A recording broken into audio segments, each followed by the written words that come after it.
muito boa noite a você. Eu sou Adalberto Piotto e seja bem-vindo ao Cenário Econômico pela TV Brasil, com emissoras públicas de todo o país, diretamente dos estúdios da B3, no centro da cidade de São Paulo. Vamos aos destaques do programa de hoje com um rally no final do dia da Bolsa de Valores. Vamos lá. A Previdência, 65 anos para homens e 62 anos para mulheres, esta é a idade mínima. O presidente Jair Bolsonaro bateu o martelo. O anúncio foi feito por volta de 5 horas da tarde pelo secretário de Previdência. E, obviamente, a Bolsa estava na sua hora final. Foi aí que a Bolsa subiu. O dólar já tinha fechado, mas teve influência durante o dia, dada a expectativa que se tinha sobre algum anúncio sobre Previdência ainda hoje. O tempo de transição também ficou menor do que os 20 anos, a gente fala sobre os detalhes daqui a pouquinho. Essa nova Previdência fez o Ibovespa disparar, o dólar em queda. O setor de serviços teve alta no mês de dezembro, agora último, mas o ano de 2018 foi de leve recuo. Mas isso mostra claramente o quanto a política interferiu na economia no ano passado, dado o clima tenso do período eleitoral, da greve dos caminhoneiros em maio. E no estúdio a gente vai falar sobre fintechs de crédito aqui no Cenário Econômico, que já está no ar.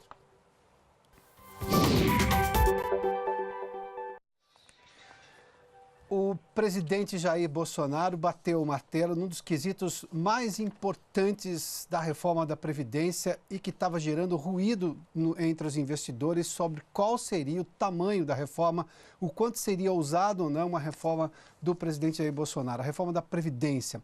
O assunto ficou, digamos, na geladeira, sendo discutido apenas pela equipe econômica, enquanto o presidente estava no hospital se recuperando justamente da cirurgia que fez para religar os intestinos depois do atentado que sofreu ainda no ano passado durante a campanha. Esse tempo foi um tempo de espera, de amadurecimento de ideias, mas hoje, no primeiro dia, já inteiro em Brasília, o presidente Jair Bolsonaro foi consultado e durante essa discussão era justamente sobre os 65 anos, tanto para homens quanto para mulheres, que era a proposta original da equipe econômica, e um tempo de transição mais curto, em torno de 10 anos. No fim, se chegou à seguinte situação: o presidente Jair Bolsonaro cedeu na proposta dele, que seria uma idade ainda menor, então serão 65 anos para homens, vamos lá, e 62 para mulheres no quesito de idade mínima. Isso para a gente ter agora nessa proposta que será enviada no próximo dia 20 de fevereiro ao Congresso Nacional. E 12 anos no período de transição. A transição é justamente aquele período em que os atuais trabalhadores e os novos trabalhadores, ou seja, novos trabalhadores, uma vez que a reforma seja cumprida, seja aprovada, já está nesse novo regime. Os atuais trabalhadores teriam 12 anos para fazer um processo de transição, ou seja, entre as regras atuais e as novas regras da Previdência, ou seja, uma maneira mais suave de se absorver novas regras que são mais duras para a Previdência, ou seja, com uma idade um pouco mais avançada, porque há todo um conceito já completamente compreendido, pelo menos por parte da economia, sobretudo investidores e a equipe econômica do governo, que dada a melhora, e essa é uma notícia positiva, do avanço da idade média do brasileiro, do acesso à saúde que se tem, que faz com que as pessoas vivam mais, a Previdência estaria defasada na visão desses investidores e da própria equipe econômica. Dada essa realidade, o porquê a gente vê no mundo inteiro se subindo a idade mínima para a aposentadoria, e o Brasil precisava dessa reforma, então a proposta é essa: 65 anos para homens, 62 anos para mulheres, na proposta que será enviada ao Congresso no dia 20, 12 anos de transição. Na proposta anterior, na verdade, numa ideia anterior, não na proposta da atual equipe econômica, se falava em 20 anos. 20 anos era, por exemplo, a proposta de reforma da Previdência enviada no ano passado pelo governo anterior, pelo governo de Michel Temer, ou seja, aumentou-se a idade. Na verdade, essa é uma idade que já estava parecida com aquela, mas aqui diminuiu-se esse tempo de transição. Eu conversei agora há pouco com o economista-chefe da Infinity Asset, Jason Vieira, que é nosso convidado com frequência aqui no Cenário Econômico, sobre o impacto dessa reforma e sobre o que isso pode mudar do ponto de vista do investidor em relação à solvência fiscal do governo, ou seja, a capacidade do governo de pagar suas contas no longo prazo, o que obviamente traz uma possibilidade maior de investimentos e de crescimento maior da economia por longo prazo. Acompanhe. Olá, Piotto, Jason Vieira da Infinity. Quanto aos números da Previdência, era bem que o mercado estava esperando, que os investidores estavam aguardando. 65 anos para homens, 62 anos para as mulheres, transição de 12 anos.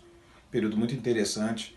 Aprovado isso, nós teremos uma estanca muito forte da questão fiscal no Brasil e a possibilidade de estarmos pensando em superávites já no próximo ano. Então o número é importante, a reação do mercado, já pode se ver, foi bastante positiva. O mais importante agora é o governo tentar reduzir os ruídos que ocorreram recentemente, principalmente por conta das questões de Twitter, de presidentes do partido e todas aquelas questões envolvidas com questões de laranjas, para tentar focar agora na questão da votação na Câmara, que tem o apoio de Maia, e depois passar para o Senado.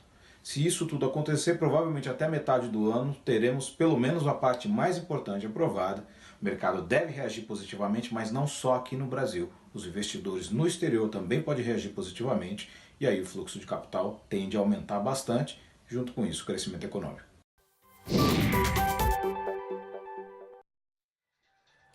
Muito obrigado, Jason. Bom, o anúncio feito pelo secretário de Previdência sobre esse novo texto da reforma da Previdência, claro, não é o texto final ainda, mas esses dados sobre a idade mínima e o tempo de transição eram aguardados com muita ansiedade pelos investidores. Como já se tem isso oficialmente, obviamente que o texto ainda passa agora por análise, porque o governo, antes de enviar qualquer coisa ao Congresso, passa por uma análise jurídica, da área jurídica do governo, para entender naquele texto se não há nenhuma ilegalidade, nenhuma afronta constitucional. Embora seja uma proposta de emenda à Constituição, há cláusulas pétreas da Constituição que você não pode mexer. Então, no texto da reforma da Previdência, e muito improvável que tenha, não pode haver nenhuma medida que, por exemplo, interfira, ou seja, que infira nessas cláusulas pétreas que são intocáveis na Constituição. Uma cláusula pétrea, por exemplo, na Constituição, só pode ser mudada com uma nova Constituição. E o que a reforma faz é, na verdade, uma emenda, uma proposta de emenda à Constituição de coisas que podem ser mudadas, seguindo, evidentemente, o regramento que se tem de 3/5 de votação favorável, tanto na Câmara quanto no Senado, ou seja, são 2 votações, passar por comissões, tudo, mas a reforma da Previdência não é uma cláusula pétrea. A Previdência não é. As regras da Previdência, até porque, obviamente, vivem de questões de qual a perspectiva de vida das pessoas, questões econômicas, elas podem ser alteradas, tanto que é isso que o governo está fazendo. Mas o texto ainda passa por uma análise da parte jurídica do governo, da equipe jurídica do governo. Mas vamos lá, para a gente entender um pouquinho o que isso causou hoje aqui no Ibovespa. Por volta de 5 horas da tarde saiu. 5 horas da tarde a gente estava na última hora do pregão. A Bolsa subiu naquele momento 1.000 pontos em pouco mais de 5 minutos. E depois continuou em alta, para se ter uma ideia, chegou a 98.015 pontos, uma alta de mais de 2%, 2,27%. Para se ter uma ideia, hoje o Ibovespa subiu 2.172 pontos. Nós estamos falando aqui de uma bolsa que estava em torno de 96 mil, estava abaixo de 96 mil, quase 96 mil, para subir 2.172 pontos. Para você ter uma ideia, hoje o negociado aqui na bolsa foi em torno de 19 bilhões de reais. E o Ibovespa Futuro, que na verdade é um índice do Ibovespa que tenta antecipar o movimento, por exemplo, de amanhã, ou seja, são as opções de compra e venda que podem ser confirmadas ou não, mas a tendência normalmente é o que hoje o comprador pode dizer que vai fazer amanhã. Para você ter uma ideia, já está em 98.965 pontos. Isso quer dizer que está se estimando mais uma alta do Ibovespa amanhã, e o Ibovespa Futuro está falando aqui de um Ibovespa em torno de 99 mil, quase 99 mil, rumo aos 100 mil pontos, que dia desses estava muito próximo, depois tiver uma queda bastante forte no mercado. Vamos seguir aqui para a gente entender. A 3,74 o dólar. O dólar fecha em torno de 5 horas da tarde. Esse é o horário de fechamento do mercado de dólar. Foi a hora que saiu essa informação por parte do secretário da Previdência. Obviamente que não afetou diretamente o mercado de dólar, mas o dólar oscilou bastante, para você ter uma ideia. Chegou a 3,79 hoje. Depois caiu um pouquinho e nós tivemos hoje fechando a 3,30, a 0,34 de queda, a R$ 3,74. Mas a gente continua com algumas negociações do dólar, que é o dólar futuro, e o dólar futuro estava em 3,71 agora há pouco. Ou seja, há também uma previsão de alta do Ibovespa amanhã e queda do dólar amanhã também. Ou seja, se mantiver esse noticiário do ponto de vista econômico extremamente importante na visão de longo prazo, de acomodar, de resolver as contas públicas do governo, a questão fiscal que hoje faz o governo gastar mais do que arrecada, e isso é dramático nas contas do país, e que não traz no longo prazo solvência fiscal, ideia de que o governo vai ser, digamos, ficar dentro do seu orçamento. Não é diferente do dia a dia de todos nós, ou seja, ficar fora do orçamento gera endividamento, e endividamento gera incapacidade de fazer novos investimentos, de poder fazer novos planos. Isso acontece com o governo da mesma maneira. As contas são bilionárias, às vezes trilionárias, mas não muda a lógica é exatamente a mesma. Isso a gente viu com relação ao dólar. Daqui a pouco a gente fala sobre o lucro do Banco do Brasil que saiu hoje, mas para você ter uma ideia, o governo estima, e ainda não se sabe se agora com essas mudanças chega a ser esse valor, mas quer economizar R$ 1 trilhão nos próximos 10 anos com a reforma da Previdência. Bom, vamos seguir aqui porque a gente tem o setor de serviços que fechou com uma leve queda no ano passado. Foi um leve recuo, embora em dezembro tenha tido ali uma recuperação. E a clareza do ano passado é muito eficiente para mostrar como funciona a economia. A economia não é uma ciência exata. A economia é uma ciência muito diferente de uma ciência exata, porque ela é movida à expectativa, é uma ciência humana. Como nós tivemos duas coisas que interferiram muito forte na economia brasileira no ano passado, em maio, a greve dos caminhoneiros, e isso, obviamente, mexeu com o país todo. E depois, a eleição, que também mexeu com o país, porque gera incerteza de qual seria o candidato vencedor e qual programa de governo assumiria o país, isso tudo mexeu no setor de serviços, que é um dos mais importantes da economia. Bom, a Flávia Grossi está conosco no Rio de Janeiro e tem dados sobre esses números divulgados pelo IBGE hoje. Flávia, boa noite, bem-vinda. Obrigada, Piotr. Boa noite para você e para todos. O setor de serviço cresceu 0,2% em dezembro do ano passado, na comparação com novembro. Mas no acumulado do ano, houve uma retração de 0,1%, com perda de cerca de 11% no período. Os dados foram divulgados hoje pelo IBGE e mostram que foi o quarto ano seguido de queda no setor. No ano passado, houve recuo em quase 60% dos 166 tipos de serviços investigados. O principal impacto negativo veio dos serviços profissionais, administrativos e complementares, pressionado em grande parte pela retração na receita de atividades de cobranças, informações cadastrais, engenharia, vigilância e segurança privada. Outra atividade que também diminuiu no período foram serviços de informação e comunicação. As contribuições positivas ficaram com os segmentos de transportes, com destaque para o transporte rodoviário de cargas e aéreo de passageiros. No ano passado, o índice caiu em 23 das 27 unidades da federação. E o principal impacto negativo, Piotr, aconteceu aqui no Rio de Janeiro. Já a principal contribuição positiva foi de São Paulo. Piotr.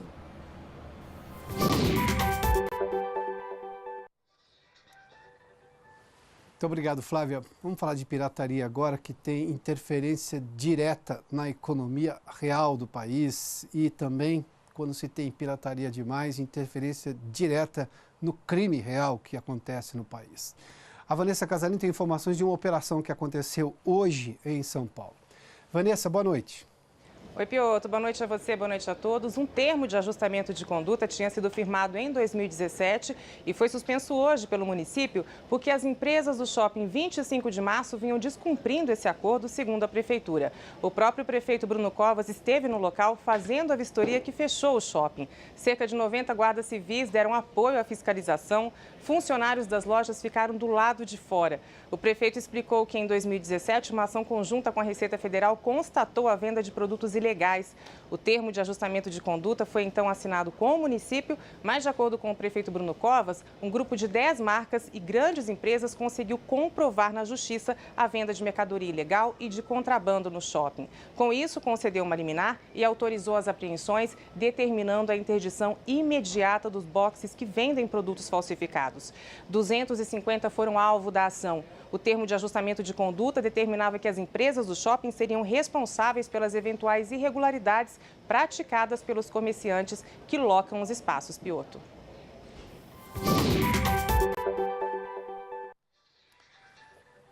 Isso em São Paulo. Um outro estudo mostra que 1 em cada 5 pessoas compra produtos piratas no Rio de Janeiro. Se você não ajudar, o país não avança. Quem compra produto pirata, por exemplo, produto pirata não paga imposto. O imposto que, por exemplo, atende o serviço público. O dinheiro do imposto é que atende, por exemplo, serviços públicos como de hospitais, estradas, enfim, educação.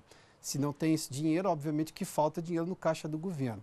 Se em algum momento há desvio ou não é outro assunto, mas você de alguma maneira incentivar um desvio logo na origem, ou seja, ao não comprar um produto original e comprar um produto pirata, a questão de preço também é um outro assunto que deve ser debatido também. Mas enfim, nós temos um problema sério. E tudo mostra claramente, todos os estudos, inclusive da Justiça e da Polícia, que dinheiro de pirataria financia crime. Os mais severos e piores que você possa imaginar. Vamos falar do lucro do Banco do Brasil, que foi divulgado hoje, do quarto trimestre, portanto fechou o ano 2018. No ano todo, o lucro do Banco do Brasil foi de 12 bilhões 862 milhões de reais. 16,8% maior do que em 2017, que foi de 11 bilhões. No quarto trimestre, que para fechar o ano foi esse o lucro, subiu 20,6% a quase 4 bilhões, 3 bilhões e 800 milhões de reais. Para entender o porquê que o banco teve esse resultado, houve queda na inadimplência dos clientes do banco, de 3,7% para 2,5% neste ano, alta no crédito de pessoas físicas, 7,6%, isso quer dizer consignado, cartão de crédito, imobiliário, empréstimo pessoal, o que fez que também, evidentemente, a reforma da Previdência deu uma ajuda nisso, ou pelo menos o anúncio da reforma, mas o Banco do Brasil já estava subindo durante o dia e as ações subiram 5,11% na data de hoje. Vamos fazer um intervalo, daqui a pouco a gente fala sobre fintechs de crédito. Aí sim, os concorrentes dos bancos para justamente facilitar, melhorar a vida, a relação entre o cliente e a necessidade de obter crédito. A gente fala disso tudo depois do intervalo aqui no Cenário Econômico, eu volto em instantes. Já de volta com o Cenário Econômico e para falar sobre startups do sistema financeiro, são as fintechs e sobretudo no aspecto de melhorar a relação entre o cliente e a sua necessidade de crédito. Que não raro, você sabe, há problemas hoje com os bancos tradicionais. As fintechs vieram justamente para ocupar esse espaço que os bancos deixaram por uma relação que não é das melhores, não. Vamos falar sobre o assunto. Daniel Orlian está conosco. Daniel, seja bem-vindo aqui ao Cenário Econômico. Obrigado. Quando a gente fala de crédito e em economia é muito simples, qualquer economia precisa de acesso a crédito, qualquer pessoa que queira fazer qualquer coisa precisa de acesso a crédito, sobretudo as coisas maiores. Mas uma economia como a nossa, que ficou muito combalida com a crise de 2015 e 2016, é ainda mais nesse momento que eu preciso de incremento de crédito, porque os sonhos das pessoas foram adiados, mas eles continuam existindo. Os projetos das empresas podem ter sido adiados, mas eles continuam existindo e talvez tenham sido até aprimorados. Como é que uma fintech chega para falar num mercado desse que também carrega os males da crise? Inadimplência, que subiu muito, embora esteja em queda, mas subiu bastante, ou seja, pessoas que têm problema hoje de renda, mas precisam desse dinheiro para poder ir avançar. Como é que uma fintech muda uma relação que era tradicional com o banco e que tende a ser inovadora agora? É exatamente essa questão, como que a gente inova, como que a gente faz a disrupção nesse mercado que já é bastante tradicional, mas é centralizado no Brasil. As fintechs vêm para facilitar com o uso de tecnologia, inteligência artificial, big data, tudo aquilo que possa trazer uma experiência melhor para o empreendedor. Você falou vários pontos que são importantes.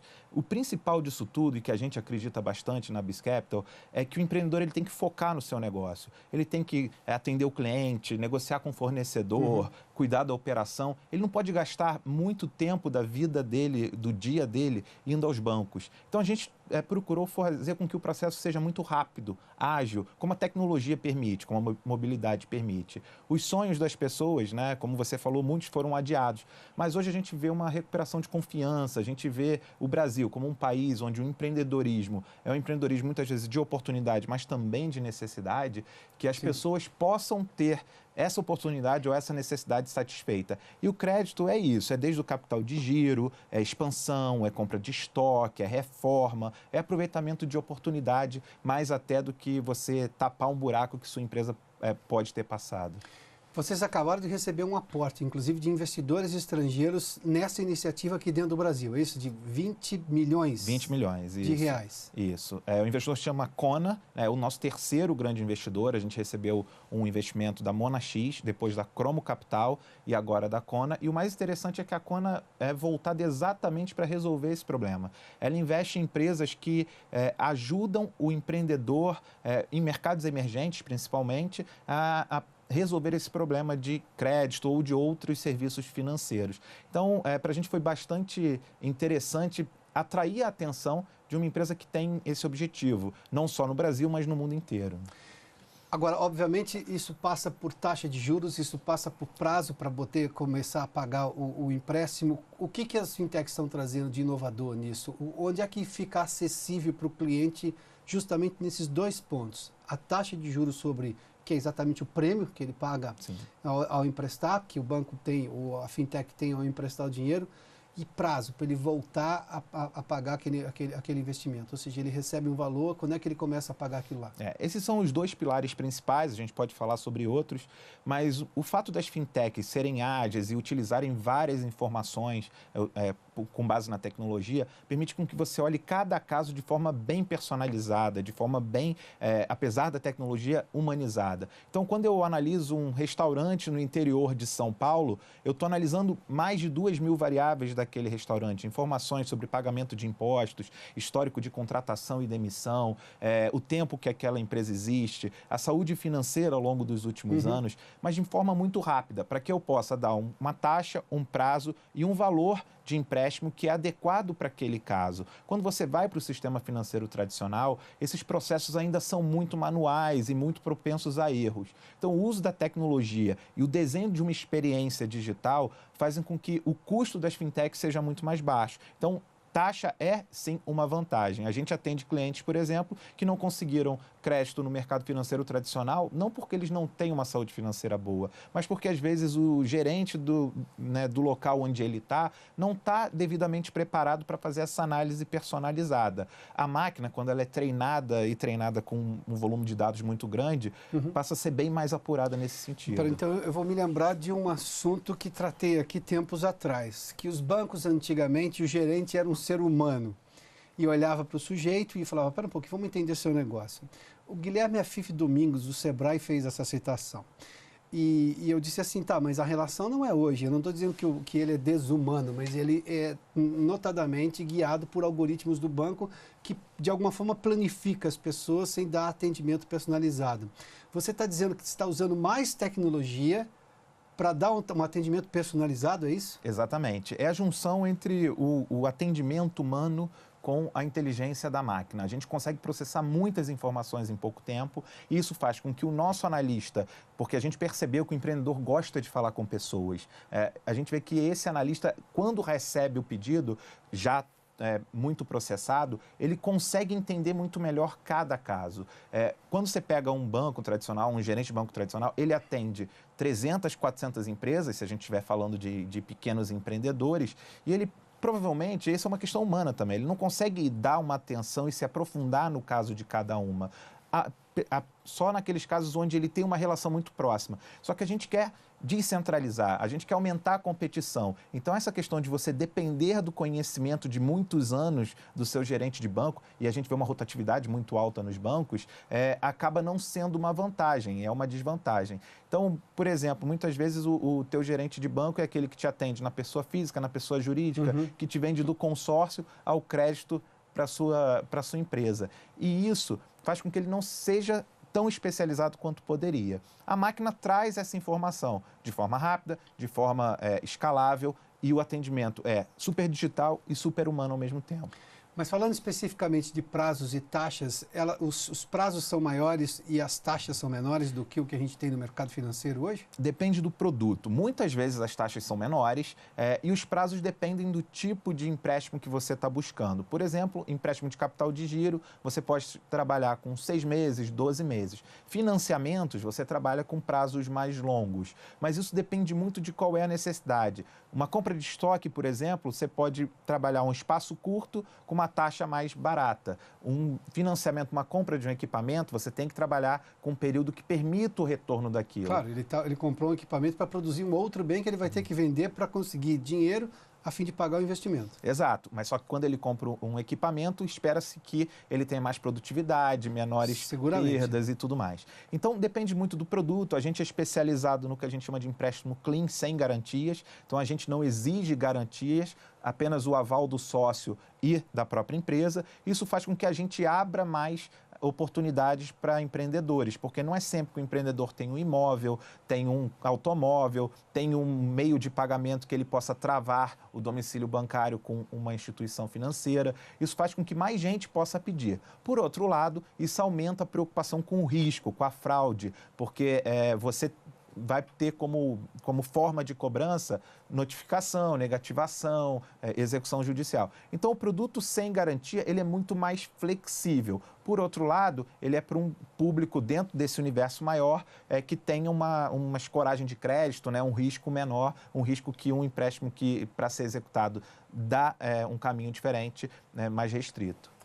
O que demonstra claramente é que a gente está tendo uma mudança completa na relação de cliente com o que pode ser chamado de banco, que hoje chama-se por fintechs em boa parte dos casos, dos serviços que ele busca, não é? É verdade. Então, hoje você vê assim, se você pegar o radar de fintechs no Brasil, a gente tem um número muito grande de empresas de meios de pagamento, o que também ajuda bastante o empreendedor. Então, ele pode escolher não só as maquininhas ou os gateways, né, que chamam para cobrar, sistemas de gestão financeira e empresas de crédito. São os 3 principais grupos, né, que participam disso. Nas empresas de crédito, você tem muitos sabores e você não precisa ser cliente de um banco para pedir naquela fintech. Perfeito. Daniel, obrigado e sucesso pela gentileza. Obrigado pela entrevista e sucesso com o serviço, viu? Eu que agradeço e obrigado pela oportunidade. O Cenário Econômico termina aqui. Obrigado pela sua companhia, pela audiência. Boa noite a você. Até amanhã.